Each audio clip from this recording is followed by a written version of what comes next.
Hey, so I just want to explain. We did 3 videos covering the documents released by Moscow Police Department so far on the Idaho 4 student murders case. So we've already summarized the documents in those. What I wanted to do in this video is basically just read the entire documents for you guys because I didn't do that in the videos. We're going to read the documents that were mentioned in the videos. And if you guys want to just have me in the background, just listening to me, reading to you, well, I'm trying my best to read it to you guys because some of the fonts for these documents are a little bit tough. Even if you make the font size bigger, some of the font is like really, really thin. It's like straining on my eyes, and I am wearing contact lenses, but it's a little bit of a struggle. So forgive me for that. Anyways, guys, so we'll probably break this up into either 2 live streams or maybe 3. Each video will correspond to the videos that were released. So for example, today we're going to cover the portion of the crime scene, what law enforcement saw when they came into 1122 King Road, and then also some of the witnesses' testimony. So, for example, the surviving roommates, Dylan and Bethany, and then also the friends that came over to the house, and then reading into the documents about the autopsy portion. So that's basically what this video is, if you guys are curious or a little confused. All right, so this is one of the documents that I covered in the videos. I covered it in the first video. Essentially, this talks about the crime scene, and I think we get into some of the descriptions from the witnesses, mainly the surviving roommates at 1122 King Road. So here's the narrative. On 11/13/22 at approximately 11:56 hours, MPD officers responded to an unconscious call. Yeah, because remember initially when we initially heard about the 911 call, a lot of us were really confused as to why Xana was being described as an unconscious person, when we all know that this crime scene would probably be very gory, very violent because it was, a stabbing. The RP, later identified as BF, reported her roommate was passed out, not conscious, and not breathing. As I was preparing to leave the station, Officer Nunez, who was already on the scene, advised of a likely homicide and asked for additional units. While I was en route, Officer Nunez advised he had located 2 additional victims. The victims were later identified as Kaylee J. Gonzalez, Ethan J. Chapin, Xana A. Kernoodle, and Madison M. Mogan. Moscow EMS was asked to stage and not respond to the scene unless requested. Hi, Alice. Hello. How's it going? What's new with you? Upon arrival, I saw HJ, I'm assuming that's Hunter, crouching near the entrance to 1122 King Road. Jay was in obvious emotional distress. I entered the first floor door, which faces north towards the parking lot. I announced myself as a Moscow police officer and heard Officer Nunez and Warner respond from upstairs. When I got to the second floor, I saw a female covered in blood in the bedroom on the northwest side of the second floor. I believe this female to be Xana. I looked inside the bedroom Xana was laying, and it was obvious an intense struggle had occurred. So these are the crime scene photos that we've seen so far of Xana's bedroom, and then you could see the bedside table that's been shifted, and then you could see the details of the crime scene. Xana was obviously deceased. There was a blood smeared on various items in the room and all over the floor. There was a blood cast off on the walls in various places, including above Xana's body. Xana was on her back on the floor in the center of the room with her head towards the west. Xana was in her underwear and a long sleeve gray shirt. Both her shirt and underwear were covered in blood. Xana's face and body were covered in dried blood, and I could see what happened to be defensive knife wounds on Xana's hands. There was a deep gash on Xana's left hand between her pointer finger and thumb. A partially covered male was on the bed and also, obviously, deceased. I believe this male to be Ethan. The midsection of Ethan's body was covered with a blanket. Ethan's head wasn't visible. It appeared to be between the bed and the south wall. There was some blood cast off in what appeared to be arterial blood spray above where Ethan's head was located. I proceeded upstairs to the 3rd floor where I met Officer Nunez and Warner. Oh, new to your channel. Love it. I'm well. Hope you are well as well. Oh, thank you so much, Alice. Thank you. Thanks for joining us on the live stream. We're basically just reading the documents that I covered in the videos. However, in the videos, I didn't read all the documents from, top to bottom. So that's basically what we're doing right now on today's stream. Thanks for joining us. Oh, also, when I was reading these documents, I started realizing that it seems like Xana was also putting up a fight as well. Because before, when we heard about, these documents, a lot of us were thinking Kaylee was the one who was able to put up a fight against Brian Koberger, because Kaylee's family disclosed that Kaylee had these horrible wounds to her face, as if she was trying to fight him off, and he was trying to do anything he can to take her down. But when we read these documents, we find out that it was also Xana as well that seems to also to have tried to fight off her attacker, Brian Koberger. Nunes and Warner advised the residence was clear of any additional people. There was a dog belonging to Kaylee in the third floor west bedroom, which has access to the third floor deck. The deck has no exterior access to the ground level. I asked Corporal, I think that's Corporal, right? Snyder to cordon off the area and Officer Nunes to start identifying the subjects that were on the scene when he arrived. I asked Officer Warner to start a crime scene log at the front entrance. Once Officer Smith arrived on the scene, I asked him to stand guard at the kitchen sliding door, which I later learned was ajar upon our arrival. I wonder if the door was left open because... I guess I would assume the door was left open because maybe Brian Koberger left it open, or maybe it was left open from another officer going through the crime scene, maybe. Because from my understanding, it seems like the friends that were called over came over through the front floor entrance, which is the same ground floor as Bethany's bedroom. The kitchen sliding door, however, is considered on the second floor. On the third floor, I went to the southeast bedroom where Officer Nunes and Warner advised they found two females, whom I believe to be Kaylee and Madison. Both females were obviously deceased. I observed Kaylee lying on the north side of the bed and Madison lying on the south side of the bed with their heads towards the east. Kaylee and Madison were covered by a pink blanket, which was covered in blood. There was a large pool of blood near Kaylee's midsection. There was blood cast off on the east and north walls above Kaylee and Madison. Madison appeared to be laying up against Kaylee. Madison had what appeared to be wounds to her forearm and hands. Madison had a gash under her right eye, which appeared to be from the corner of her eye to her nose. Kaylee was unrecognizable, as her facial structure was extremely damaged. I asked Officer Nunes to close the door to the bedroom so the dog did not try to disturb the scene. Other than that action, MPD patrol officers left the scene as it was found. I was later confirmed with Officer Nunes that no EMS personnel entered prior to my arrival. Sorry, there's some grammatical errors here and there. I contacted Captain Barrett and advised him of the situation. Captain Barrett said he would activate detectives and get more resources en route.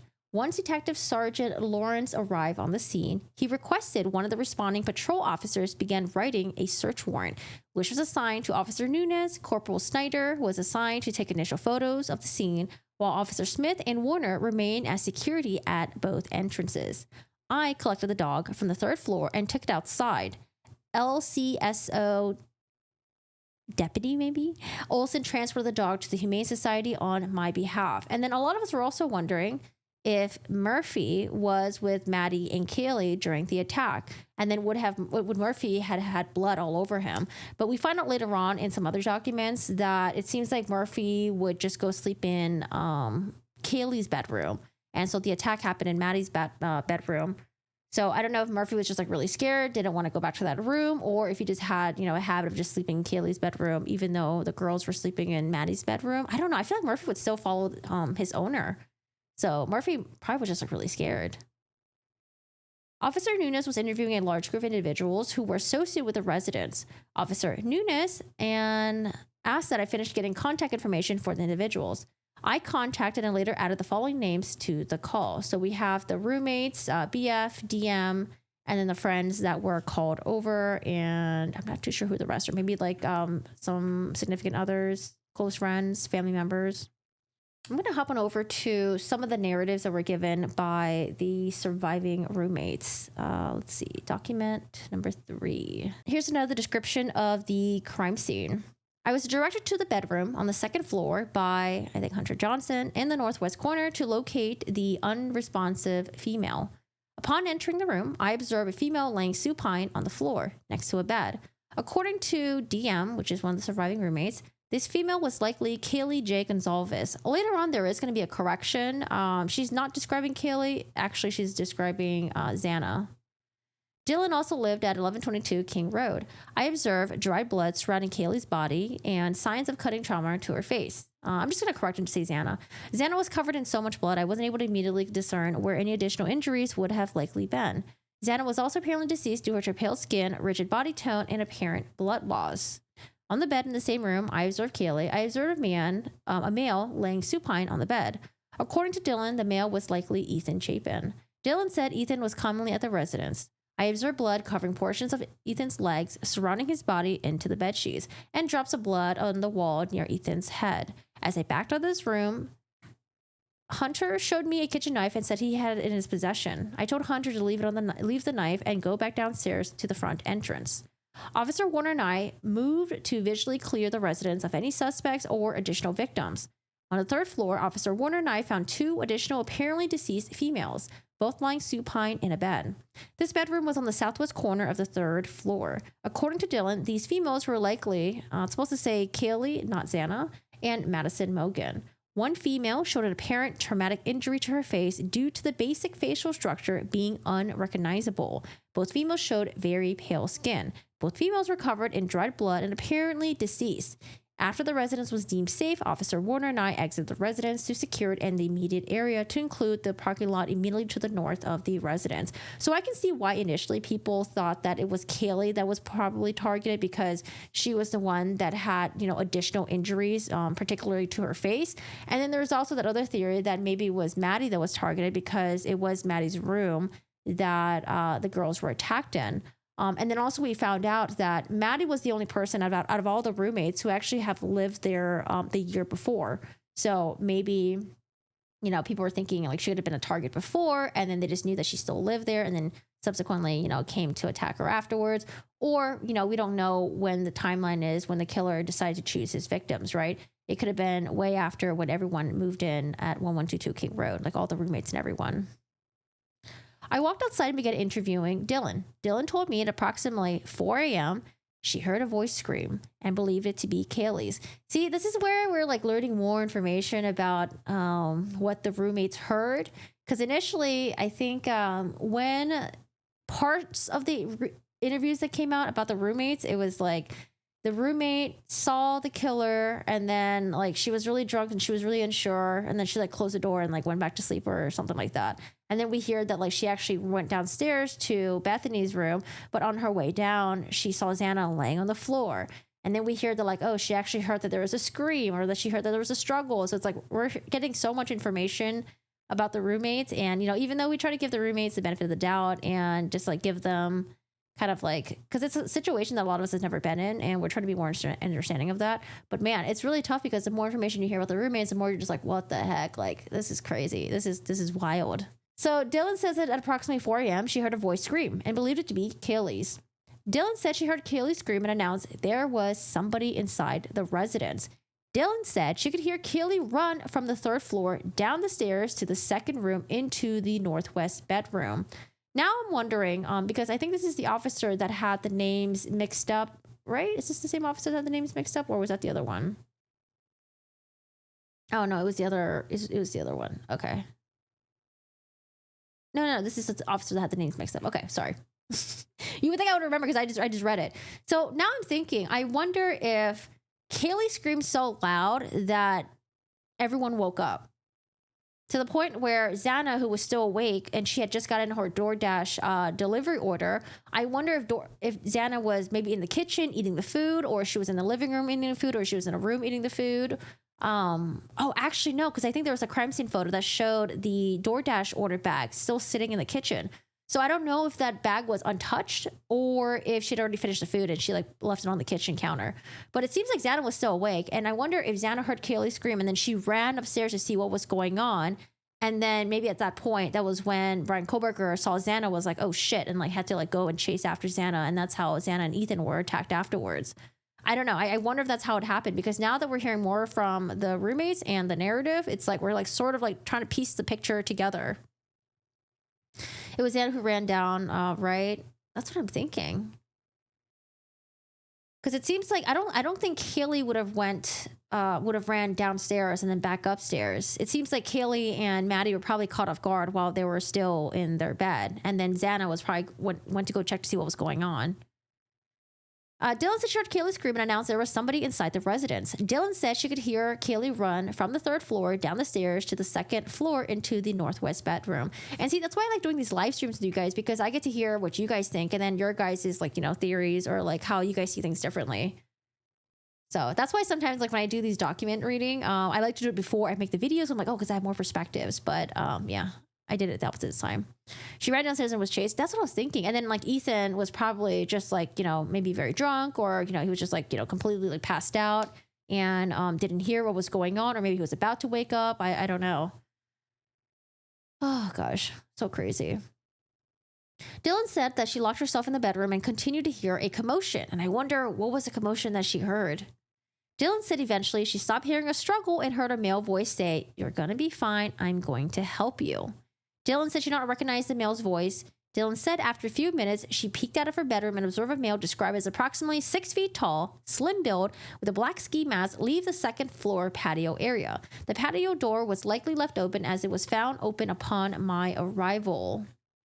And I wonder if Murphy was running in and out of this patio door because some of the neighbors that were awake that night, they were awoken by Murphy barking. They said that it sounded like Murphy was outside and was barking for like 45 minutes or something like that. So I wonder if at some point Murphy did get outside. It seems like sometimes if he was accidentally let outside without a leash, he would run around outside for a little bit. But I wonder if he just like eventually was like, okay, well, I'm outside. No one's coming after me. I'm just going to go back in and then go sleep in Kaylee's room. I interviewed the additional resident, Bethany Funk, who told me she was at the residence during the commotion. Bethany said she was on the second floor in the living room watching Vampire Diaries with Dylan, I think, and an unidentified person named Elle. Bethany said at approximately 2 a.m. on 11/13/2022, Madison and Kaylee came home from the night out at the Corner Club Bar, located at Redacted in Moscow, Idaho. Bethany said she also believed Madison and Kaylee went to the Grub Wandering Kitchen truck that was commonly located at the 300 block of South Main Street. Bethany said she and Madison let Madison's dog out, Murphy, sometime between 2 a.m. and 2:30 hours. Bethany said that during this time she observed no suspicious activity. Bethany said she returned inside while Madison was still outside with Murphy. She went to bed around 2:30 a.m. Bethany said that Maddie came into her room sometime after 2:30 to ask if she knew where Murphy was. Bethany said she told Maddie no, and Maddie left. Bethany said she woke up in her bedroom, which was located in the first floor, to a sound she described as a firecracker and a flash. I want to know what was the sound that she heard. I wonder if this is a sound of, I don't know, maybe Brian Koberger like breaking into the house, like cracking open the door, or maybe like nudging a door open or something, or like with like a crowbar or something like that. And then she said she heard a flash too. So I wonder if it was like maybe he had like a flashlight when he came inside, or he dropped his phone that had his flashlight. I don't know. You don't think Murphy was outside? I think it was a neighbor's dog maybe that was barking. Bethany said she woke up in her bedroom, which was located on the first floor. She described the sound as a firecracker and a flash. Bethany said she initially thought the sound was a prank. According to Bethany's phone log she showed me, Bethany called Xana at 4:21, Ethan at 4:22, Maddie at 4:22, and then Maddie again at 4:30, and then Kaylee at 4:31. Bethany said she never received an answer on each phone call. Bethany said she went back to sleep and woke up at 11:56 hours when 911 was called. It's kind of interesting to see the notes, or the type of notes that are written, because I don't know if Bethany told this officer that eventually Dylan did come into her bedroom and then they fell asleep together, or if they just like left that part out. But it's kind of interesting to see how many different narratives we get, and then how each officer would describe a situation very differently. Maybe he had like a taser stick.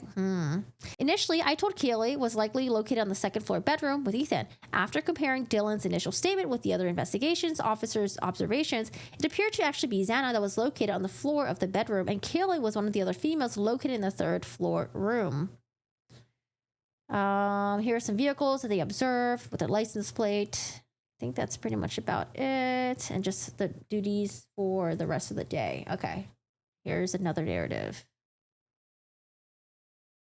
I heard it was a neighbor's German Shepherd barking, the one with the camera. Really? Where'd you guys hear that? I didn't see it in these documents. Is it somewhere else you guys heard about this? Because maybe it was Murphy barking, and then the German Shepherd could have heard Murphy barking, or could have heard, the white Hyundai Elantra skirting out of there and then was barking because of that. It was the chat that you were in? Oh, I didn't hear anything about the German Shepherd barking. Interesting. Okay. The ones with the security cameras. I didn't see that anywhere in these documents. All right, here is another narrative. On November 13, 2022 at 13:47 hours. Let me zoom this in for you guys. I interviewed Bethany at the Moscow Police Department in regards to the death of four of her roommates. Bethany is a resident of 1122 King Road. Bethany was home sleeping in her room located on the basement floor of the residence. She has an iPhone 11 Pro cell phone with a passcode redacted. Bethany went to a redacted party at around 20-30 hours with Ethan and Xana. They hung out in the apartment for a while together, and then Bethany went up to the main part of the fraternity to hang out at the party. Maddie and Kaylee went to the corner club together, not sure when they left. Bethany did not see Ethan and Xana at the party and left to go to KF residence at an address here. Bethany walked home at around 1-ish, and when she got back at 1122 King Road, Dylan and someone by the name Elle were at the residence, and they were all watching a movie together. Maddie and Kaylee got to the house at around 1:45 or 2 a.m. Elle left the house, and Dylan went to bed. Bethany hung out with Maddie and Kaylee for a while in Kaylee's bedroom. Bethany and Maddie took Murphy, Kaylee's dog, out to go to the bathroom between 2:30 and 300 hours. Bethany did not stay outside for very long as it was cold. Maddie then went to bed and watched a TV show to help her sleep, Baby Daddy. At around 4 a.m. or 4:20, Bethany heard what she thought was a firework and saw a spark on the ground from under her bedroom door. Bethany then heard Murphy barking. Dylan called Bethany and stated that she had seen someone in the house, and Bethany told her that she could come down to her room and sleep with her. Dylan went to Bethany's room and went to bed. They woke up at around 11 a.m. and talked to other friends who came over, and they checked on Xana and Ethan and found them deceased. Bethany originally called 911 and stated her friend was passed out and would not wake up. Bethany talked about the incident with Kaylee, who stated about a month ago she saw an unknown male go up to their house in the south who was staring at her when she took Murphy out to go potty. I wonder if this was just like a random dude that was just around the house and she just found it to be creepy, or I wonder if she actually spotted like Brian Kroboger. Someone in the chat said he smoked with the people who live there. I'm skeptical of that as a credible source. I haven't seen anything about that. I know the Gonzalez family said they weren't sure if it was Murphy. However, the dog was under immense stress at the time. A lot of people think it was the German Shepherd. I also think it was another dog. I don't think Murphy's bark was that deep yet. Just my opinion. I processed 1112 audio clip at 3:17. You can hear a woman say, "Who's that at our window?" Replied Quinn. And then a male voice say, "Stand up, bitch." And then a thud. Oh, I didn't hear any of that. They do have a German Shepherd, whether he smoked with them or not. Bethany talked about the incident with Kaylee, who started about a month ago when she saw an unknown male above their house to the south who was staring at her when she took Murphy out to go potty. Bethany stated Kaylee broke up with her long-term boyfriend about 3 months ago because she was planning on moving to Texas, and Bethany could not provide me anything else at that time. That audio was really, really hard to to hear. The one where you can hear like the dog barking and then maybe someone screaming and the thud, because I've listened to it on some other YouTube channels as well. And whenever they're trying to like enhance the audio, honestly, it's like really hard to really hear anything. I for sure hear the dog barking though. Okay, whose interview is this? Is this one of the roommates, I think? This is the roommate, Bethany, again. Okay. November 16, 2022, at around 11:55 hours, I met with Bethany at her redacted office at, I think it's like her attorney's office, maybe. Present during the interview was me, Bethany, and her other people that was there. I asked Bethany who had the front code door. Bethany told me the following people had the door code. So we have the 2 surviving roommates. We have the 4 victims, Maddie, Kaylee, Xana, Ethan, and I'm assuming maybe an ex-boyfriend in there. Hunter, the one who came to the scene, Hunter's girlfriend, the friend that was watching maybe the Vampire's Diary, and maybe, I don't know, some siblings in here, or maybe some boyfriends. Bethany stated above named people were the only ones she knew had the code. However, Bethany stated the code for the front door was the same code from the year before. So you never know if like someone told the code to another person and to another person. Like it could be a lot of people that have the code. I asked Bethany what the code was, and she stated it was redacted. Bethany stated Maddie was the only roommate who lived in the residence the year before. Bethany stated her, Dylan, and Kaylee moved in around August 3rd, 2022. Bethany stated Ethan had his own apartment, but she was not sure where it was located. Bethany stated that Maddie kept her same room from the year before. Maddie's room was located on the 3rd floor on the east side of the residence next to the bathroom. I was thinking because the dog was in a room with a balcony, you can hear him better. Right, there is a balcony attached to that bedroom, so we don't know if maybe the windows were open or maybe like, I don't know, if the door was ajar or some sort. But I was thinking maybe Murphy did run out because maybe Murphy heard the commotion with like Xana downstairs. Maybe he went downstairs and then at some point he heard someone leaving through the sliding door and he just like followed the person out and then was just like outside barking, doing his thing. And then was just like, okay, well, I'm going to go back inside now. I asked Bethany about Murphy's routine. Murphy was Kaylee's dog she had purchased when she was still dating JD. Bethany stated Kaylee would primarily take Murphy out, but Maddie would also help. Oh, Maddie's such a good friend. Bethany stated they never just left the door open because he would run away, so they would just have to use a leash when they took him out. Bethany stated Murphy would not bark that often and was very friendly. Bethany stated Murphy would primarily sleep in Kaylee's room, and if Kaylee was not home, he would be left in the room. I asked Bethany about the Uber driver Maddie and Kaylee were using on a regular basis. Bethany stated Kaylee knew him from the other redacted who used him on a regular basis. Bethany stated they would either contact the Uber driver through the app or contact him directly. Bethany stated the Uber driver was very friendly and was also nice to everyone and everybody trusted him. Bethany was able to tell me the Uber driver was married and his wife had just had a baby. Bethany told me he drove a small car, possibly a gray or black, but she could not tell me more about the car. I asked Bethany who was in the house that had a boyfriend. Bethany told me Xana was dating Ethan. Dylan was dating a boy named Q who lived in Boise and went to BSU. That Boise State University was BSU, guys. Maddie was dating JS who lived in Boise. Kaylee was dating JD but had recently broken up with him. Kaylee was possibly hanging out with MB. Bethany stated that M was Xana's big in the Greek system.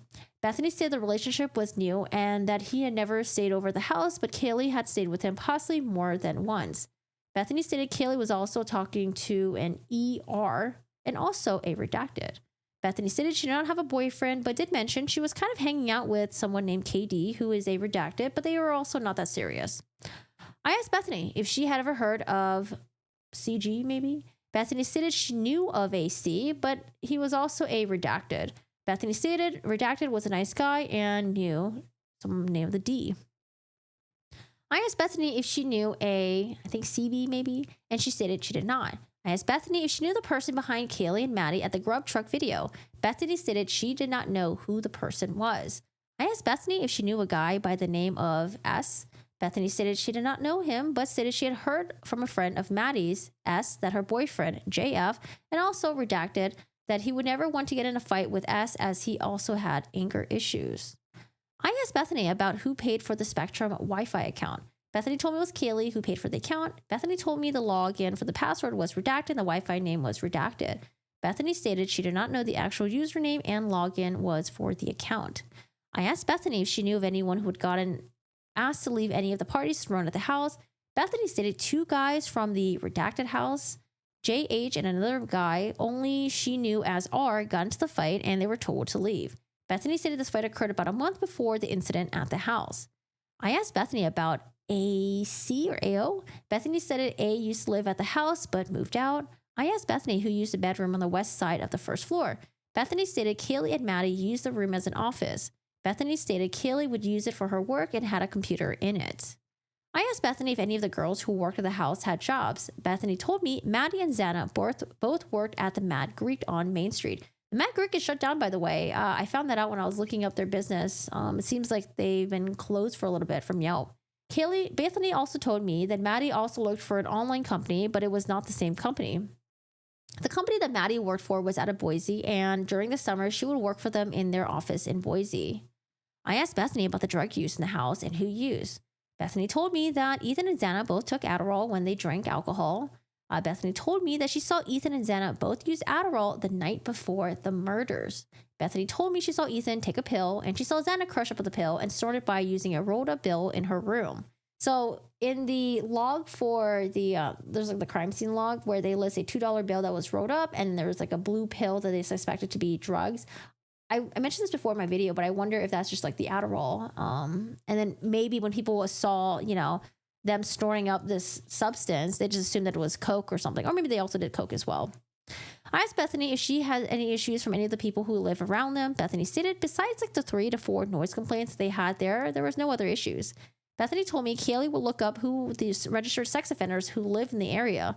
Bethany stated Kaylee had found a registered sex offender who lived close to them in the blue apartments on Queens. Kaylee stated he was older, in his 30s to 40s. Bethany stated that Kaylee was looking at the sex offender registry within the weeks before the murders. Bethany stated that Kaylee was into crime shows. Bethany also stated there was nothing else that happened. There's nothing that happened to prompt her to look up the sex offender registry. Oh, I forgot when I'm reading this much. I get so thirsty. Bethany and her roommates had found the door open on November 4th at around 10:57 a.m. They entered the house and grabbed golf clubs. Oh, I completely skipped this paragraph also. Starting over. I asked Bethany about 2 other incidents where Kaylee had mentioned some weird things had happened. Bethany told me about an incident at Winco where a male had followed her around the store, watched her check out, and then followed her to her vehicle. Xana was waiting the vehicle.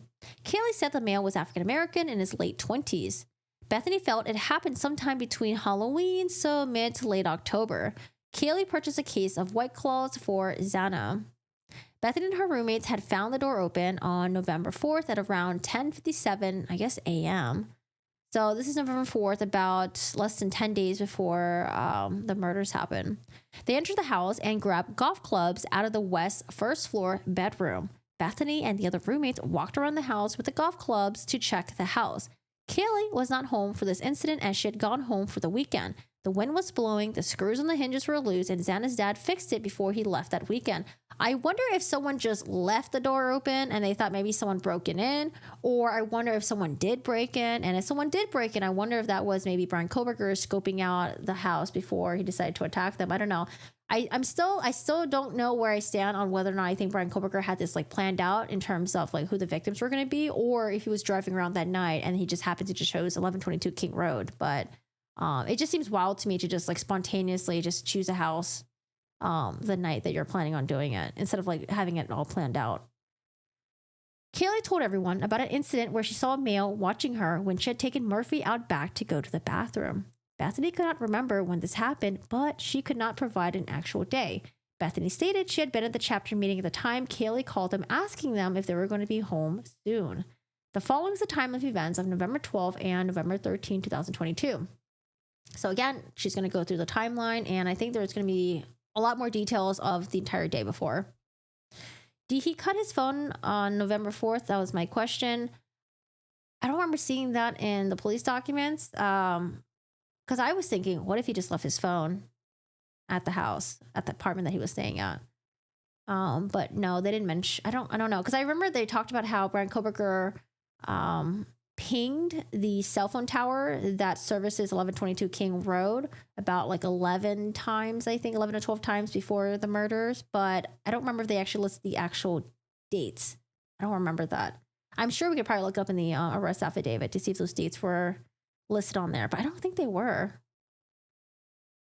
Yes, me too. I think it would be a poor choice to pick a house with all those cars, spur of the moment. Right. And then, what about like surveillance cameras? Like you would have to like scope it out.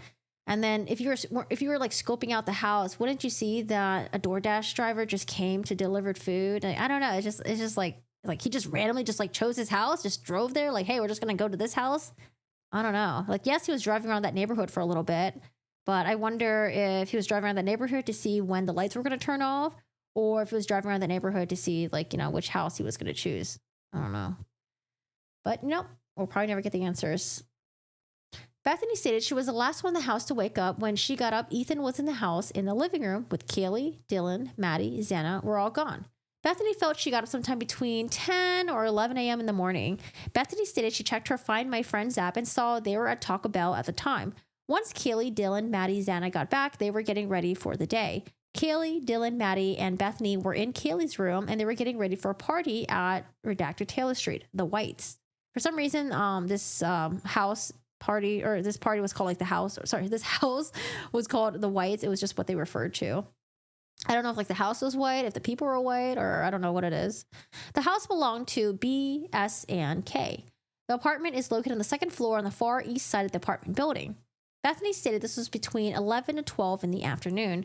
Bethany stated Kaylee left for the Whites before the rest of the group. Bethany stated she left around 2 p.m. with Maddie, Dylan, Xana, Ethan, Hunter, and some other people on there. Bethany stated that she started drinking at around 11:30 or 12 when still at 1122 King Road. So basically they were just all drinking all day, every day.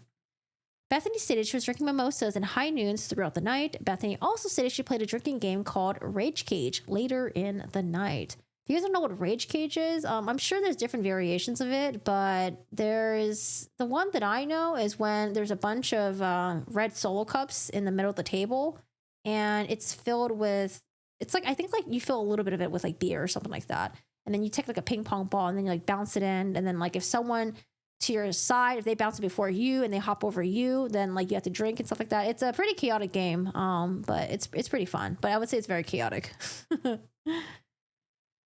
Bethany felt she drank a 12-pack of high noons during the night, 2 mimosas in the standard wine glass. Bethany wasn't sure of what she had been drinking when she played Rage Cage. What does Adderall do? Is it a stimulant? I mean, Adderall is for people for like, if you have like ADHD, it helps you like concentrate. However, I remember when I took Adderall in college, you get like the feel that you would get, it feels like you're on speed. Like you do feel like you're fixated on something, but for me, because I didn't have ADHD back then, it worked for me completely different than how it was supposed to. But it's like, I don't know, it's like I don't drinking, I guess like if you're drinking alcohol and then you're taking Adderall, I would assume they would counteract each other, because alcohol is a like depressant. Meanwhile, sorry, alcohol is a depressant, and then Adderall is like the opposite of that. Yeah, it's basically an amphetamine. Because I remember when I took it, it was like, I remember I couldn't concentrate on studying. Instead, I would be fixated on random shit. So like when I was at my laptop, I would organize all my folders and my file names and my pictures and all that stuff. And I didn't study. I don't know. It like didn't work for me at all. But I think it's just because like, you know, when you're on alcohol, maybe you get really tired, sleepy at some point, and then like maybe the Adderall kind of like counteracts that.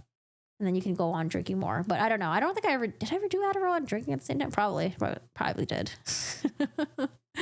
People at my school take it to concentration school. Yeah, I mean, a lot of people will take Adderall, you know, unprescribed, thinking it would help them study for tests and all that stuff. For me, it never worked that way. I would end up doing something completely different. Bethany stated she was at the Whites until 3:48 p.m. when she left with Xana. Maddie, Kaylee, and Dylan stayed at the Whites. Ethan had left before her and Xana. Bethany and Xana went to A.B. Place, somewhere on Taylor. Bethany and Xana left there at around 4:51 p.m. and went back to 1122 King Road. Bethany, Xana, Maddie, Kaylee, and Dylan were all at the house and made food. Ethan was not at the house during this time.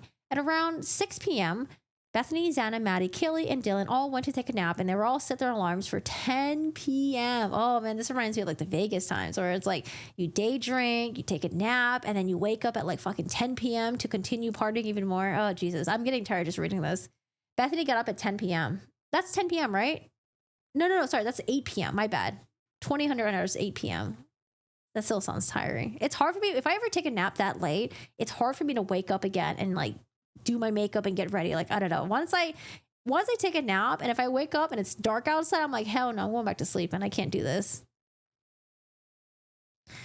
I was diagnosed with ADHD and my stimulant was not working, although I definitely need a different dose. Yeah, and there's different types. There's like, because I think Adderall is just the one where it's just like, you just take the pill, right? But then there's also like Vyvanse, where it's like the slow release, where instead of just getting blasted with the drug, it's like it slowly releases into your system. But I don't know. I haven't taken it in like a long time, so my knowledge could just be really old. Mm-hmm. Yeah, like Alice, I just feel drained just reading this. Vyvanse is what you're taking right now. I remember when I took Vyvanse, I didn't like it because with Adderall, it just felt like you're just high and you just got like a full force blast of it. With Vyvanse, it was more of like a steady feeling, and I was like, oh, this is boring for me. I'm just sleepy.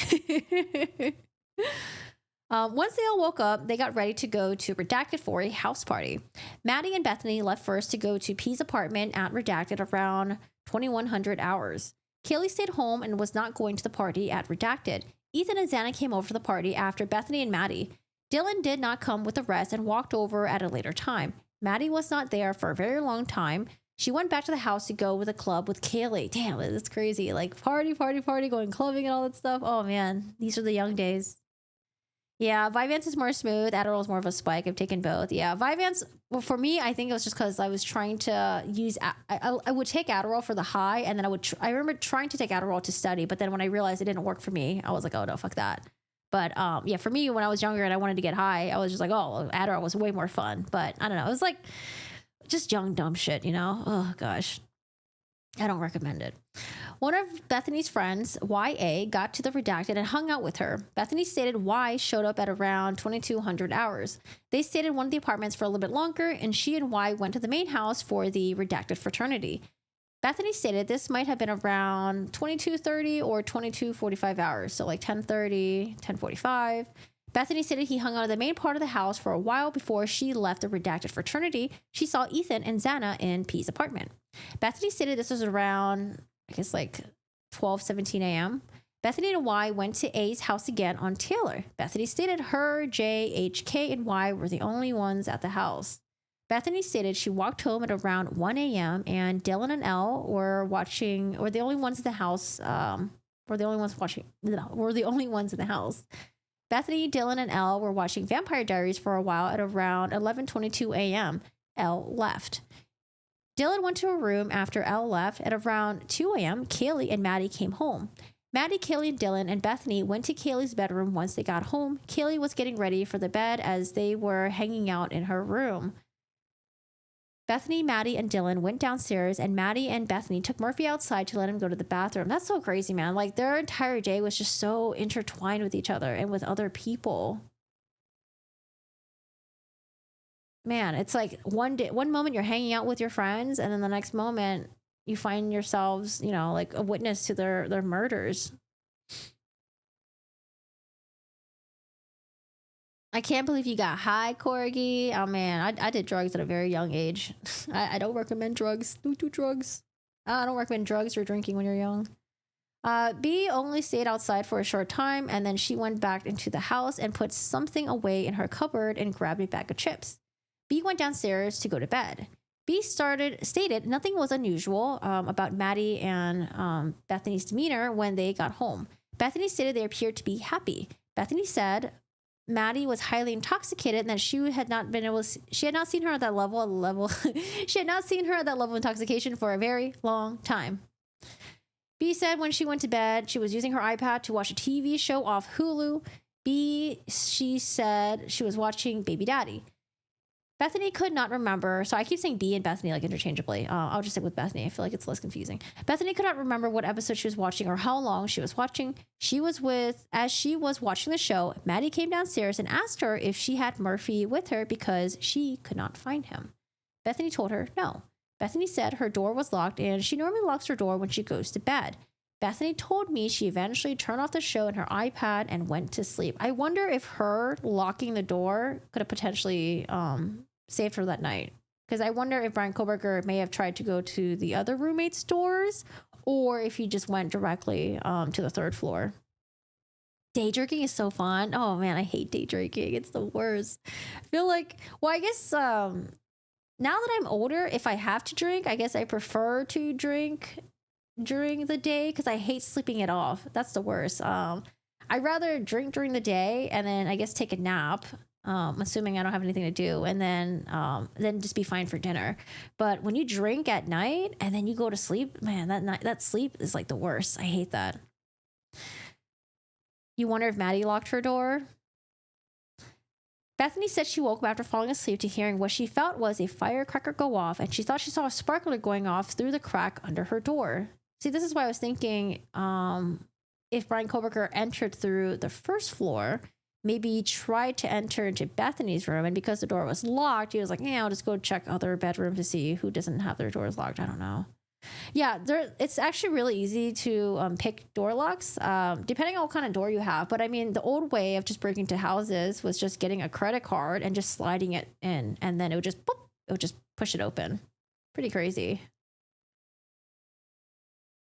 Bethany stated she did not know what happened. Either Bethany called Dylan or Dylan called Bethany, and Dylan stated she thought she saw someone dressed in all black in the house.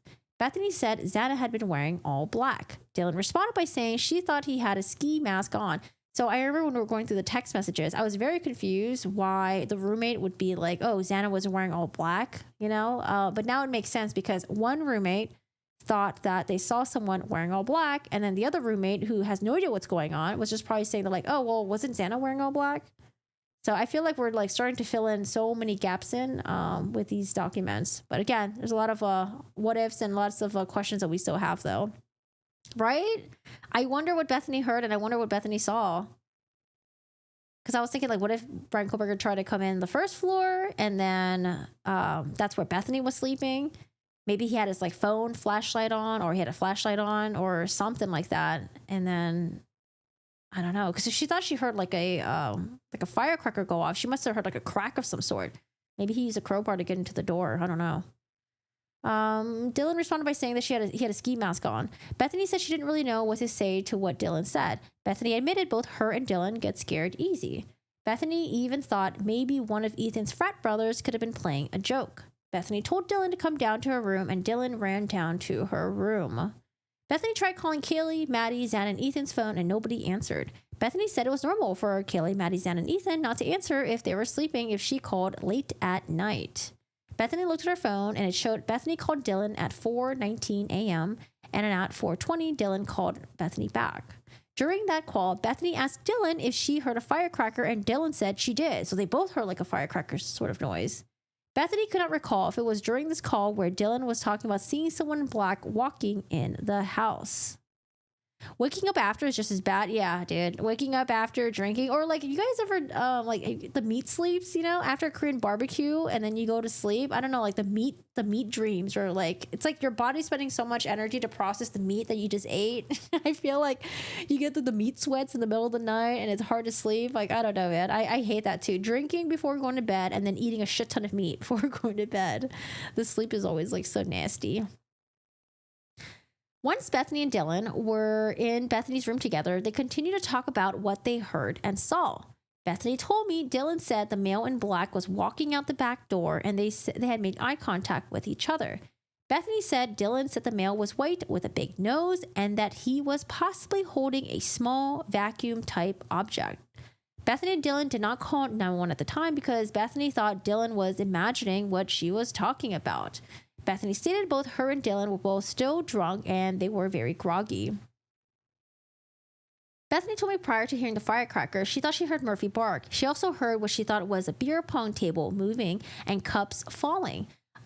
You know, I forgot what I was listening to, but I was listening to something where they mentioned Brian Kohlberger must have maneuvered around the house without knocking any beer pong cups. I don't know where I heard that. I feel like I heard that within the past couple of days.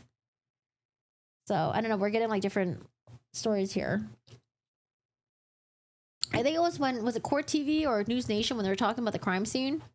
They had the crime scene photos and they were discussing it. The beer pong table is located in the living room, which is above Bethany's bedroom.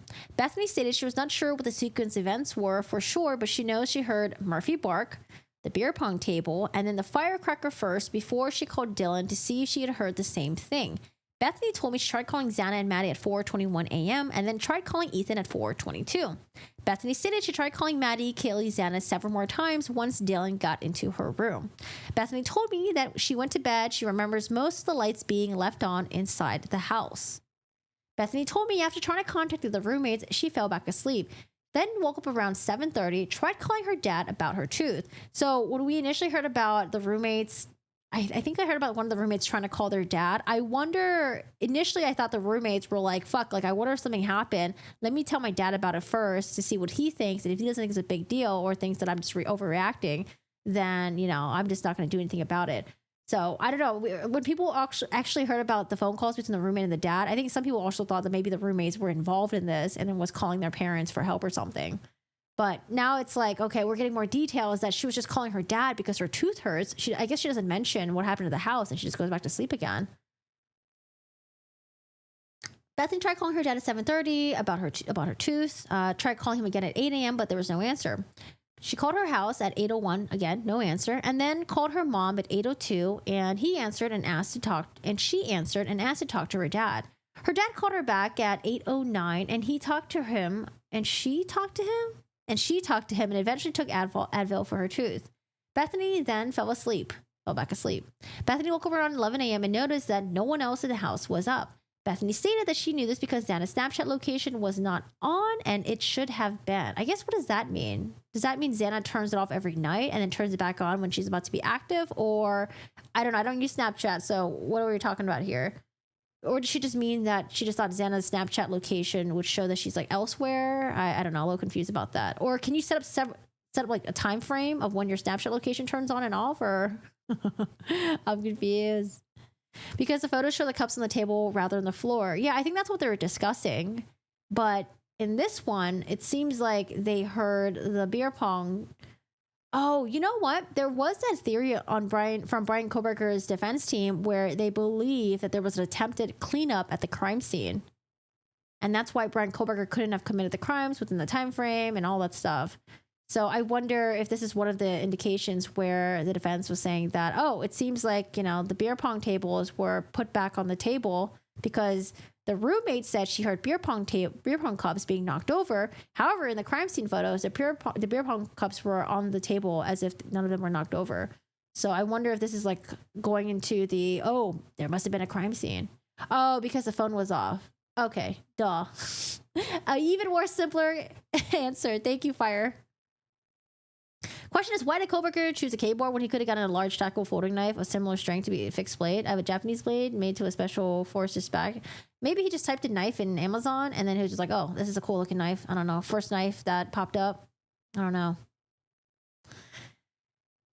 H arrived at the house. Okay, Xana's Snapchat location was not on and it should have been. So that would make a good explanation that her phone was not charged, not turned on, and they thought it was weird. Bethany and Dylan got scared because they should have been up. Bethany then called her friend Jay and told her she and Dylan were scared and asked if she would come and get them. D then called E and asked her to come over. D and B, Dylan and Bethany, knew E was with H, so they knew that they would come over with her. Sorry. Once they start getting more people involved in the names, I start getting a little bit confused. If you're sleeping, Snapchat will show Z in your icon. Oh, okay. Hunter arrived at the house and came through the front door. Hunter went up to the stairs first, and when she and Dylan went up the stairs, Hunter turned around and told Dylan and Bethany to get out of the house, to call for help. Bethany stated that she could see Xana on the floor of her bedroom. Bethany said Xana was wearing underwear and a sweatshirt. Bethany stated the door was partially open, but stated the door should normally be closed. Would normally be closed. Should normally would be closed. Damn, okay. I'm just going to read it as is, I guess. Bethany called 911 and was trying to talk to the dispatcher, but was having a hard time talking. Bethany had to give the phone to her friend, Jay, so she could talk to the dispatcher. I asked Bethany if she had ever seen Xana on the floor like that. She did that morning. Bethany told me she's never seen this, but she has heard Xana would pass out on the floor in the past when she was highly intoxicated. Bethany told me Hunter went back into the house. Bethany could not remember if Jay and E went into the house. Bethany told me she believed H. Hunter grabbed a knife from the kitchen when he went back into the house. Bethany said the police arrived as she was still on the phone. And she disconnected with dispatch.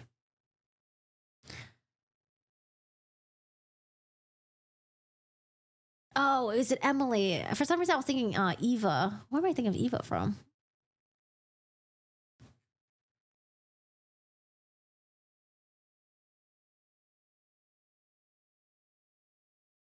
$106.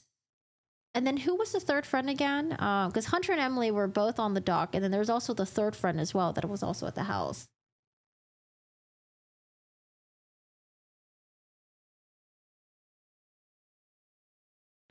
$106.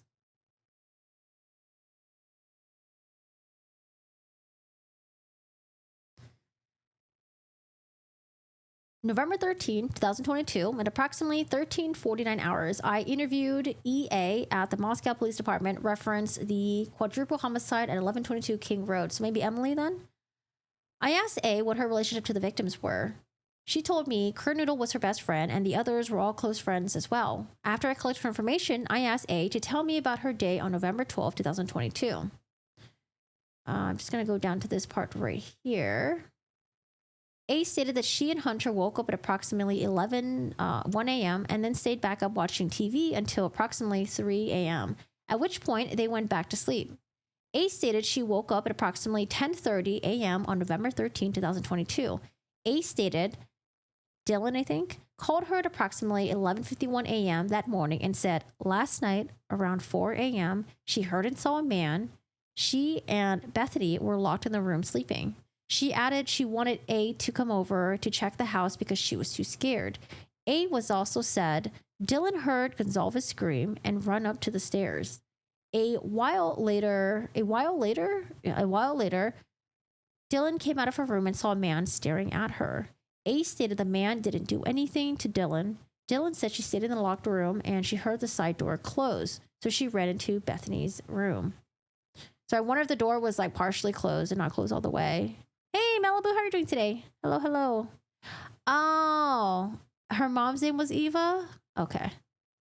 I was like, I feel like I kept hearing Eva. So that's why I was thinking it was Eva, not Emily. Thank you. I asked A if she asked Dylan why she didn't call anyone that night. A stated that Dylan told her it was because she was intoxicated and didn't want to believe what was going on. Dylan also told A the man was wearing a mask and could only see his eyes and nose. A stated Jay went over to the house just before her. That's Hunter. When A arrived, she stated she went upstairs but was stopped by Hunter, who told A she didn't want to see it. A went back outside and the officers responded. I asked A if anything seemed out of the ordinary from what she saw. She told me there was a large party at the house on Friday, November 11, 2022. A stated the house was a mess due to the party. A also told me she saw a knife laying on the floor at the top of the stairs when she went inside. A described the knife as a steak knife. It was later determined that Hunter grabbed his knife when he entered the house. A stated she remained outside after she walked out of the residence until law enforcement arrived. She was also stated that she came to the Moscow Police Department to be interviewed. I asked A if she knew who would commit the murders. A stated she did not know. A added that she and Kernoodle were no longer redacted sorority members. I asked her if there had been any stalking behavior or recent suspicious circumstances. I wonder why there weren't sorority members anymore. A stated there has not been anything that she could remember. She also stated there was no other conflicts with the other victims that she knew of.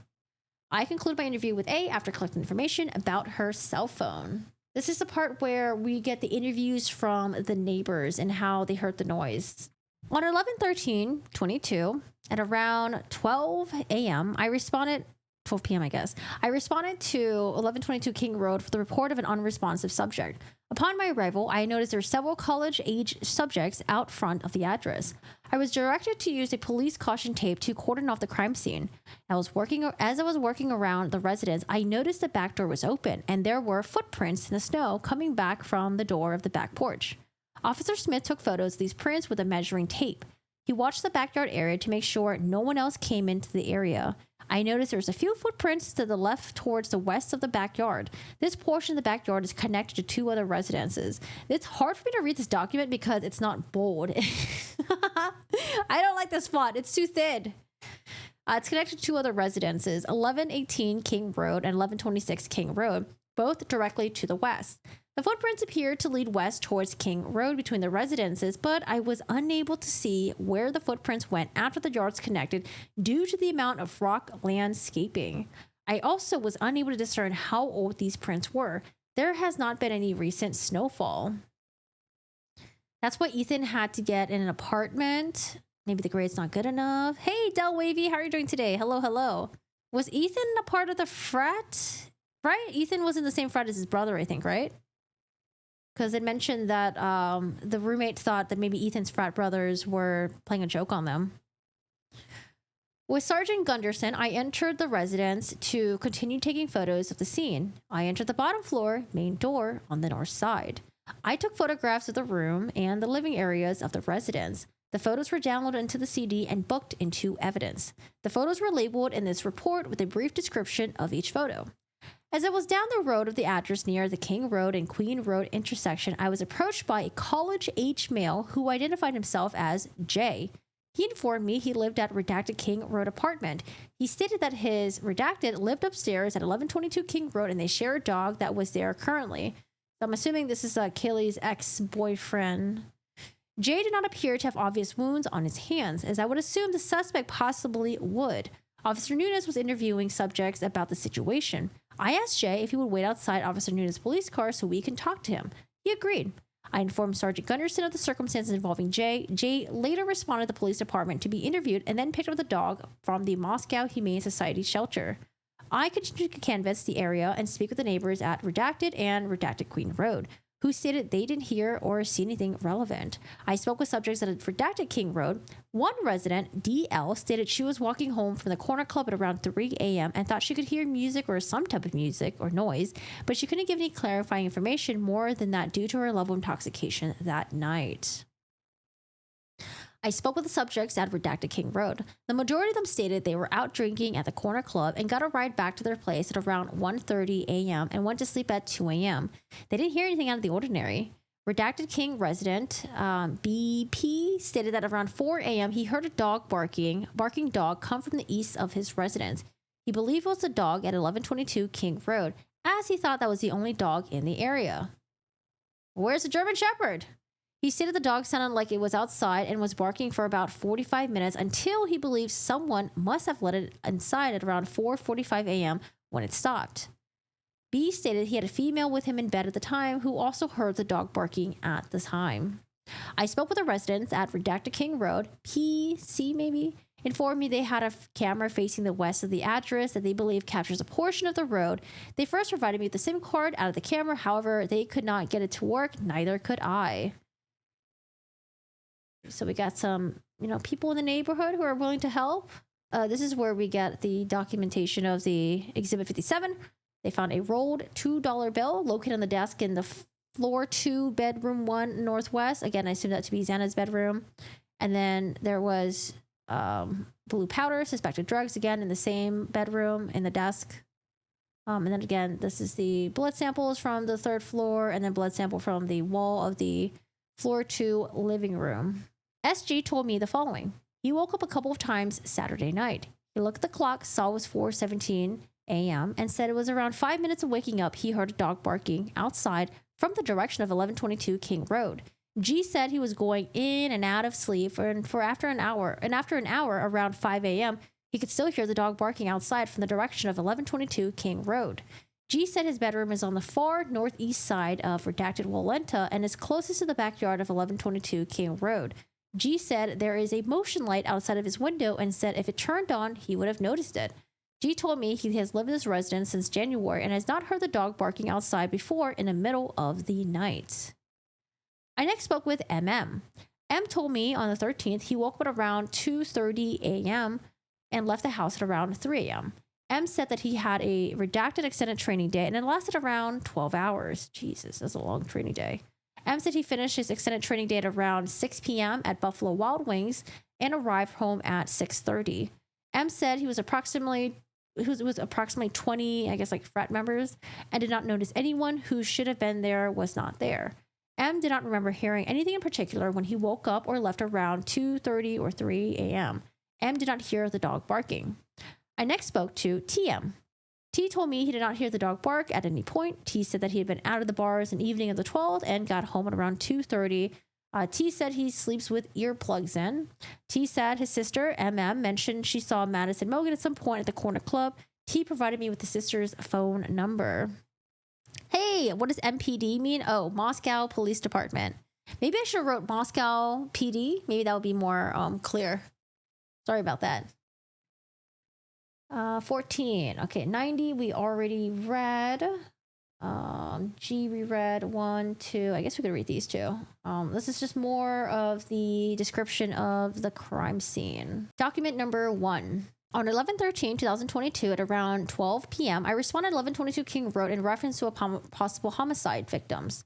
Officer Nunes had arrived on the scene and found a total of 4 deceased individuals. Hey, Carolyn, how are you doing today? Hello. This is why I constantly test my camera memory cards. They can be corrupted. Oh, I never test my camera memory cards. I just wing it. If it works, it works. Hey, Shanzo, I'm doing good. How about yourself? What have you been up to? When I arrived, I entered this residence and went to the 2nd floor. I observed a female wearing a sweatshirt and underwear laying in the middle of the bedroom floor covered in blood. I observed deep lacerations indicative of defensive wounds on the female's hands. So this would be Xana. The female was surrounded by blood on the floor. I observed a male laying on the bed. The male appeared to have suffered from stab wounds and lacerations to the neck. The male was covered in blood, and the bedding around him was soaked in blood. In the third floor bedroom, I observed two females laying in bed, which appeared to have been stabbed to death. The female laying on the left of the half of the bed, as I looked at it from the doorway, was unrecognizable. Her face was completely disfigured and was stabbed several times. I was unable to comprehend exactly what I was looking at while trying to discern the nature of the injuries. I wonder if this was post-mortem injuries or if this happened during the attack. Is that my... The second female on the right half of the bed had multiple stab wounds. The comforter was soaked in blood and a pool of blood was still present. I was assigned to hold security at the rear slider door. This was the alleged point of entry of the suspect. I observed very large footprints in the snow. I used a tape measure, and the shoe size measured approximately 13.5 to 14 inches. The footsteps went to and from the rear slider door. I observed a trail of footsteps head away from the slider and then turn right, around a stump in the backyard, lead toward the front of the house. I observed a small set of handprints on the window on the east of the slider. Oh, the handprints on the window, those pictures were released to the public too. The screen to the window appeared damaged and was laying on the ground. I located smudged fingerprints on the glass slider door. There was a discarded black backpack in the backyard. I photographed these items that were attached to this case. I think the backpack ended up being nothing. The screen door that was laying on the ground, apparently, if I remember correctly, I think I remember reading that screen door damage had already been there for quite some time now, and they just like left it there. I don't know anything about the small handprints on the window though. On 11/32/22 at approximately 12 p.m., I responded to 1122 King Road with the report of an unresponsive subject. Upon my arrival, I noticed there were several college-age subjects. Oh, I think I already read this one. I did read this one. Yes. Okay. 1, 2. Number 2 is the one that I didn't read yet.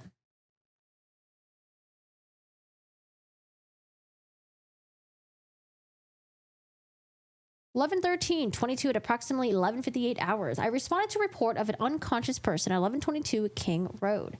Dispatch advised a female was passed out from intoxication and not waking up. Dispatch advised there was a male seen in the room with a female last night. A short time later, dispatch advised the female was not conscious and not breathing. As I arrived, Officer Nunes advised over the air it appeared to be a homicide. I saw a small group of females outside the home in the parking lot. One female advised a roommate was on the second floor and needed help. Sorry, this font is like so thin, it's hard to read. How could I make this darker? I went to Officer Nunes' location at the west bedroom on the second floor and passed a male in the living room, later identified as HJ. Officer Nunes advised the female and male in the bedroom had blood on them and appeared to be beyond help. I walked out of the bedroom towards Jay and saw a clean steak knife on the beer pong table.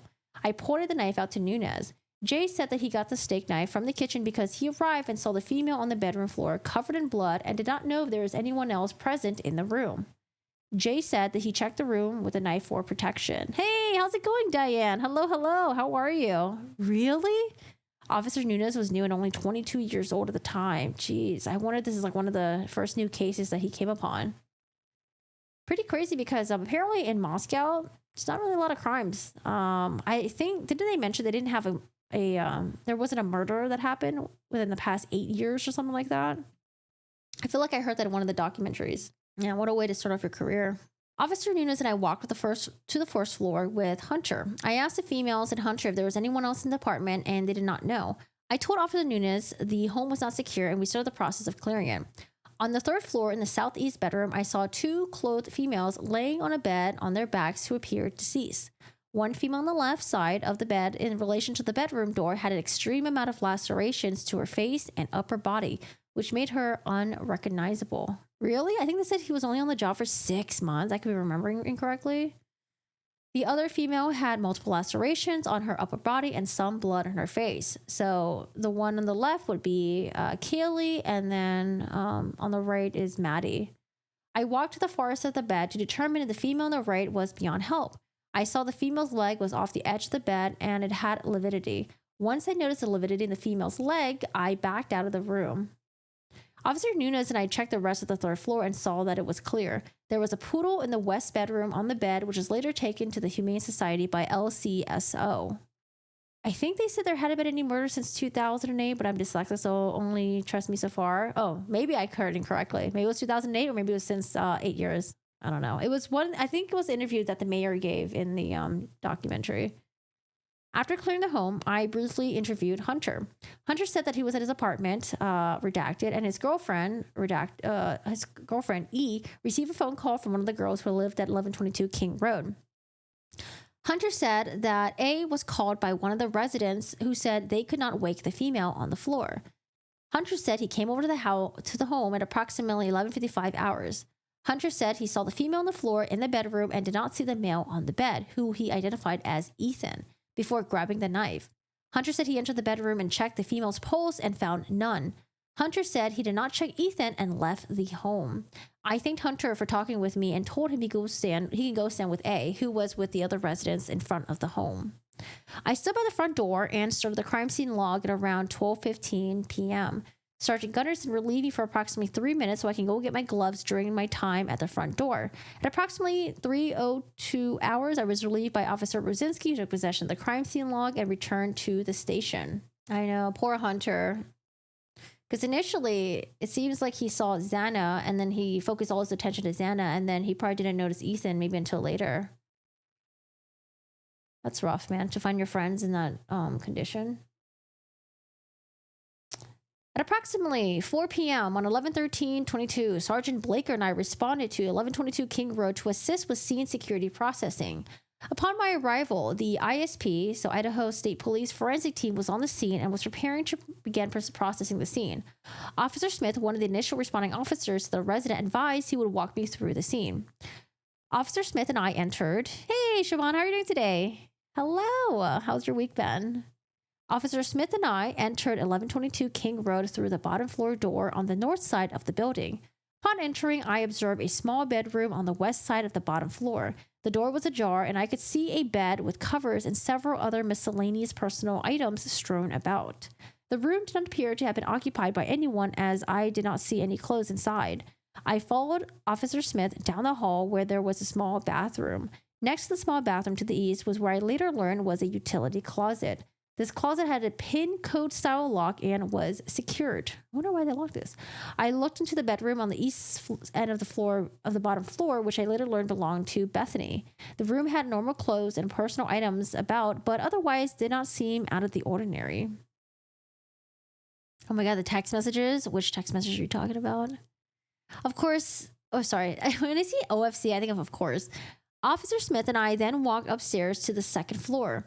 The stairs ended in a small living room. There was a sectional style couch along the east and south wall of the room.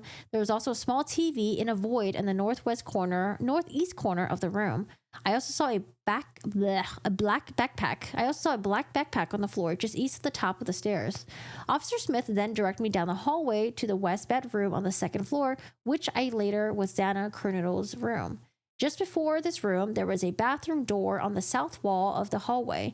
As I approached the room, I could see a body, later identified as Kernodle's, laying on the floor. Kernodle was laying on her back with her feet facing the east and her head was facing west. Kernodle had her underwear on and a gray sweatshirt. There was a large amount of blood on the floor around Kernodle as well. I could see numerous wounds on Kernodle's arms, hands, face, which appeared to have been caused by an edged weapon. Next to Kernodle on the west wall was a small white nightstand, which appeared to have been moved as it was pushed against the wall at an odd angle. There was blood on this nightstand in various locations. The bed in Kernodle's room was situated on the south wall of the bedroom, with the head of the bed appearing to be towards the west wall. I could see a male, later identified as Ethan Chapin, laying on his back in the bed with some type of blanket pulled over his midsection. Chapin's body was at an angle on the bed so that his head was up against the south wall and his feet were hanging off the bed on the north side. I could not clearly see the wounds to Chapin's head and neck area, but could see a very large amount of blood on the wall, on the bed, as well as what appeared to be blood splatter on the wall next to Chapin's head and neck. I also noticed 2 large cuts on the back of Chapin's legs. The wounds appeared to be deep into the tissue, but difficult to see due to Ethan's body position. I think this is the only officer who documented the description of Ethan's legs in their narrative. I don't think I don't think any of the other officers either didn't notice or either didn't write it down. So people were wondering, why would Ethan's legs be cut like that? It could just be, I don't know, like the more that I read about this case, the more I am leaning towards the possible incel theory with Brian Koberger. Because I think from what I read in the court documents, they weren't gonna go after motive. They weren't gonna talk about Brian, Koberger and his interactions with like other female students or female coworkers. They just weren't gonna go into that. So I just like discarded it completely.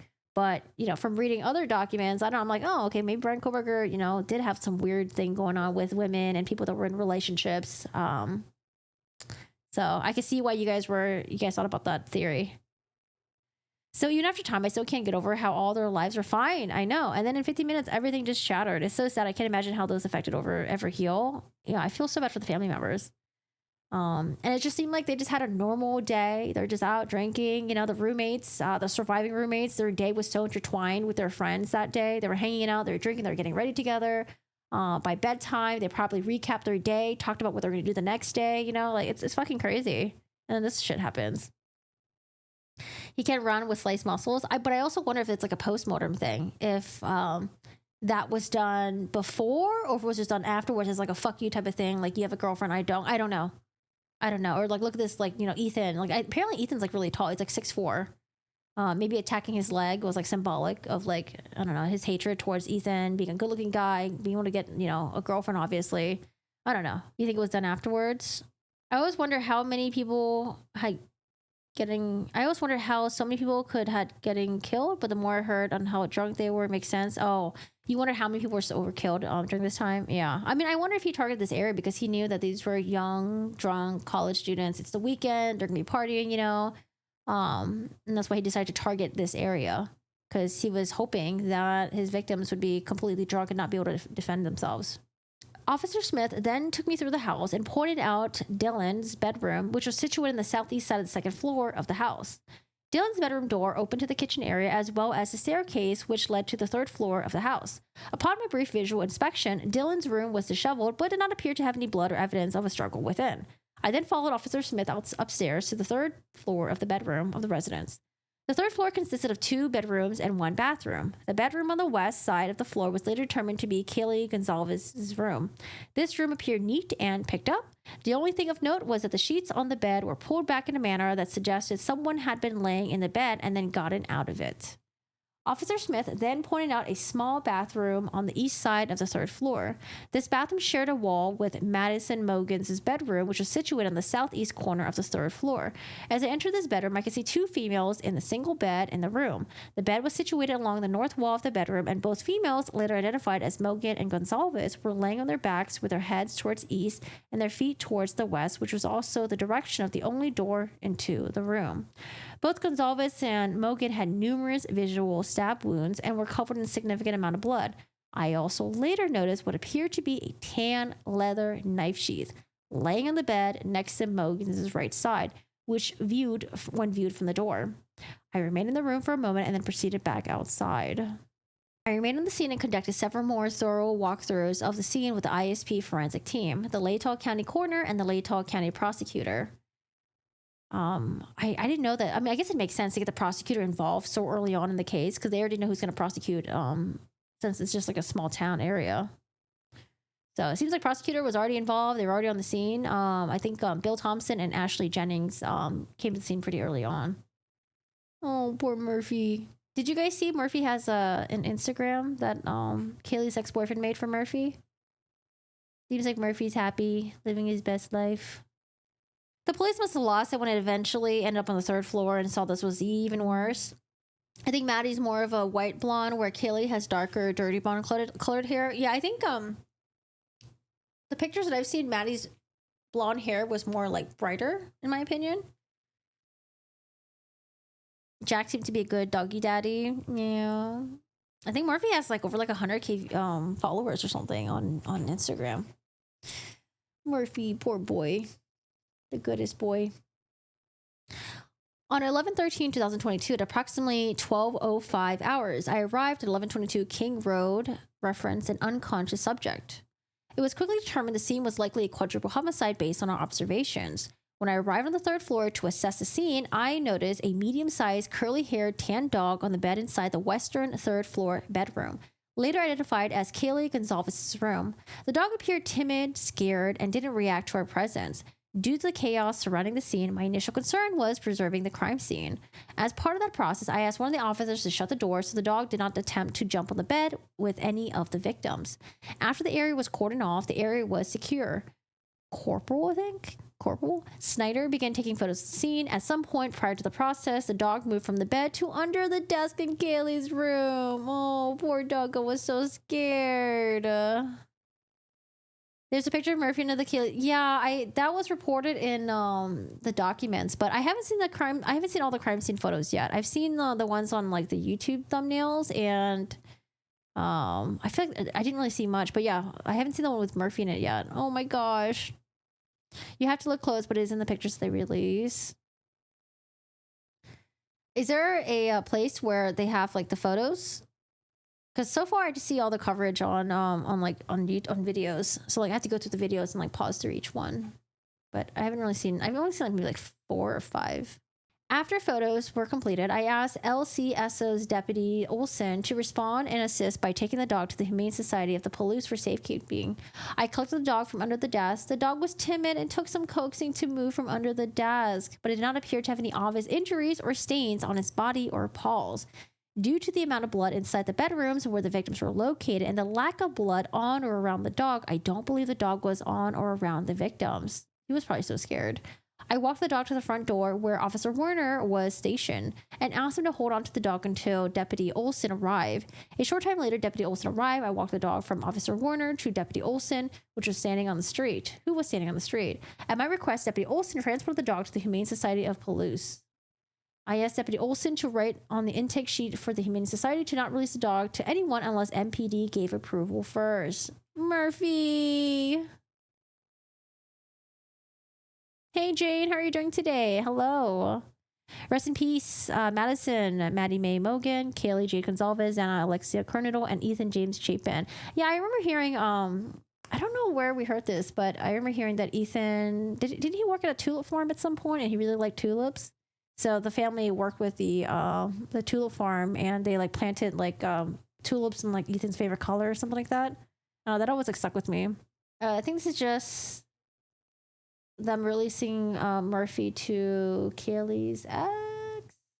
And then the last one that we're going to cover, this is them meeting with the medical examiner. All right, guys, we have like a couple more documents. We're almost done. Yeah, the tulip farm. So anytime when I see tulips, I always think of that. November 16, 2022 at approximately 7:45 hours a.m. or p.m., not quite sure. Latah County Coroner Kathy Mabbitt and I attended the 4 autopsies for Xana, Ethan, Madison, and Kaylee. So this was about like 3 days after the murders at Spokane County Medical Examiner's Office. The 4 autopsies were all performed by Dr. S. Gary Tolson, a detective with ISP, observed 3 of the autopsies, Kernadle, Mogan, and Gonzalez, as he arrived after the autopsy for Chapin was performed. So again, during the autopsies, they collected evidence, they got the swabs, get the DNA, they took the prints of all the victims. At the conclusion of the 4 autopsies, Dr. S. met with Kathy Mabbitt, Gary Tolson, and myself and told us of the following. Ethan Chapin's fatal injury was from a stab wound under his left clavicle, which severed his subclavian vein and subclavian artery, and also his jugular vein was severed. Ethan only had sharp force injuries. Xana's Kernadle's fatal injuries were from 1 laceration in her right lung and 2 lacerations in her heart. Xana had 50+ stab wounds, mostly defensive. Xana only had sharp force injuries. This is the first time that we heard about Xana's injuries because I think we heard that the 3 victims were stabbed and that Kaylee was stabbed as well. However, we started getting more details about Kaylee's injuries and that maybe Kaylee was targeted and that maybe, 2 weapons were used on Kaylee and all that stuff. And that Kaylee had like severe facial injuries, like I think like from a couple weeks ago. But this is the first time that we've heard from what happened with Xana. Because I just assumed that maybe Xana and Ethan were stabbed while they were sleeping. I assumed that maybe like Xana had her DoorDash ordered and then she like fell asleep afterwards. But it would make sense if she was still awake after, getting her DoorDash order and then hearing the whole commotion at the house. Hey, Northwest. Hey, thank you for the lurk. Thank you. I think Brian walked to the room and Murphy was in the bed with the girls. I mean, I would assume that Murphy was in the bed with the girls. And then when the whole commotion happened, Murphy could have ran into Kaylee's room to hide, right? Because I would assume that, like, he would want to sleep with where Kaylee was. Maddie Mogan's fatal injuries include a left lung laceration and a liver laceration. Maddie only had sharp force injuries. Kaylee's injuries, fatal injuries, included a left lung laceration, a liver laceration, 2 subdural bleeds, and a stab behind. Subdural, is subdural head related, or could subdural be anywhere on the body? And a stab behind her clavicle, which cut her subclavian artery and vein. Kaylee had signs of sharp force injuries. She also had asphyxial injuries. So I wonder if he tried to maybe like choke her out or something because she was like fighting back. And she also had blunt force injuries. Kaylee had 20 plus stab wounds. So that's why they believe that Kaylee had 2 different types of weapons that were used against her. Something that was sharp and then something that was blunt. But then, I don't know if it was from me reading through the documents or talking to you guys, but the other conclusion was, what if he just used like the bottom end of the K-bar knife for the blunt force injuries also. Dr. S said that the weapon used was not serrated. It was single-edged and very sharp, and said a lot of force was used by the suspect. I will be uploading Dr. S's final autopsy reports to the case file when they are completed. And then we hear about the clothes that they were wearing when this happened. I thought this was kind of interesting. Kaylee was wearing a t-shirt, a corner clip t-shirt that says nasty and inebriated. Your typical college student. I don't know. Just makes the whole thing even more like really sad. They're just normal people, man. All right. And I think we had some follow-up with the autopsy stuff where they got the I think they brought the K-bar knife over so the medical examiner can compare the K-bar knife with the injuries. Oh, this is when they transported the victims over to the medical examiner's office. Subdural refers to location below the dura mater, the outermost layer of the 3 membranes, meninges that cover the brain and spinal cord. Okay, that's why I was like thinking of the head area, but I guess subdural could also be along your spine area as well. Thanks, Aaron. Thanks for looking it up. Xana fought like hell. Yeah, I think that's what a lot of people are thinking now from reading these documents. Xana was the only one that was like fully awake, I believe, which would make sense why Xana had the most injuries, because she was awake and she was the most aware of what was happening. Meeting with Spokane County Medical Examiner. Hey, Wigu, how are you doing today? What's up? On June 7, 2023, I reached out to Dr. S, Chief Medical Examiner for the Spokane County Medical Examiner's Office. Oh God, my hair is like all crazy right now. To arrange a meeting with the Latah County's prosecutor's team. Dr. S stated that she could meet on June 28, 2023, which worked for the prosecuting team. I met with TS, MPD, evidence technician, and had items number 733, a K-bar knife, temporarily released to me so I could bring it to the meeting with Dr. S. I locked item number 733 into a temporary lockbox into MPD as our meeting was on the following day. On June 28, 2023, I removed item 788 from the lockbox at MPD detectives and brought it with me to Spokane. On June 28, 2023, at approximately 10:30 hours, myself, along with Bill Thompson, Ashley Jennings, so those are the prosecutors, Jeff Nye, I don't remember, and Ingrid Beatty met with Dr. S. I guess all of them maybe are from the prosecution's office. S at the Spokane County Medical Examiner's Office. Dr. S had pre-selected several photos from each victim to go over with us so she can describe the shape of the weapon which would have caused the injuries. I removed the K-bar knife from the sealed package and showed it to Dr. S. Dr. S stated the shape, the size of the K-bar knife was consistent as being the weapon which could have caused the injuries of all the 4 victims. Doctors described how some of the wounds had 2 points on either end and how some wounds had a point on one end and a square shape on the other end. Dr. S explained how the K-bar knife could have created these wounds, depending on the depth of the injury. Dr. S explained the tip of the knife, having sharp edges on either side, would show a wound with the points on either end. Dr. S described a deeper wound would show a point on one side and a square on the other, and how it matched the shape of the knife blade, having the single sharp edge on one side and then a square edge on the other below the tip. Dr. S pointed out that some of the wounds had a mark that was consistent with the guard of the K-bar knife. So I wonder if that's like where maybe bruising would show. Dr. S described how the wounds could look different depending on the skin stretching, the dynamics of the situation at the time, and the angle or position the knife was in when it was inserted or removed, and how a victim was moving or not moving at the time. Doctors described some injuries depicted that the strength of the weapon itself and the force used would have been great. I think that was all that I was going to get into today. They did some x-rays on the victims as well, but I don't think there was anything significant reported on those. Let me see real quick. Yeah, x-rays were taken of Chapin, Coronado, Mogan, and Gonzalez at the medical examiner's office. And this one, 256. I don't think there was anything else. They downloaded x-rays and they copied it to a DVD. Yeah, that's about it. So we don't know about the x-rays, but we just know that they were taken. I guess like the next stream, we'll just read the documents covering Brian Koberger's background. There's a lot, but there's a lot of documents, but I don't think we have to read the entirety of it. I think it's just like kind of like all over the place. You guys, thank you so much for hanging out. Go outside, get some fresh air, stay safe out there, go hang with your loved ones, and thanks for being here. I hope tomorrow it will be less hot in my room and I will read these documents better. So I will see you guys tomorrow. If you guys don't want to listen to me reading these documents, I did summarize them in the videos that I've already created. They're already out there. So check out the videos if you guys want to do that instead. But if you want to, read the documents with me, then I'll see you guys tomorrow. All right, y'all. I'll see you guys. Thank you so much. And I'll see you guys later. Bye.